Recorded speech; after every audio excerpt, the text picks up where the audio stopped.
growing outrage over Supreme Court Justice Clarence Thomas and his financial ties to a real estate mogul. Public records obtained by the nonprofit journalism outlet ProPublica appear to show billionaire Harlan Crow purchased 3 properties in Savannah, Georgia from the Thomas family in 2014. Among them, the single-story home where Thomas's mother had been living and where the conservative justice spent part of his childhood. That is the worst place I've ever lived. My all-encompassing word is gross. I mean, it was putrid.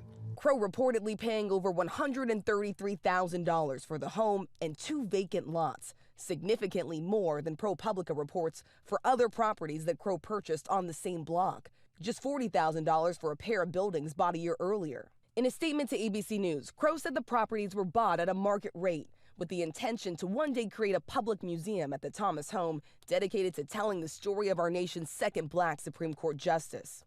Either way, Thomas now faces legal questions after failing to report the purchases on financial disclosure forms. Although Supreme Court justices are not bound by any code of ethics, a decades-old federal law requires disclosure of financial transactions over $1,000.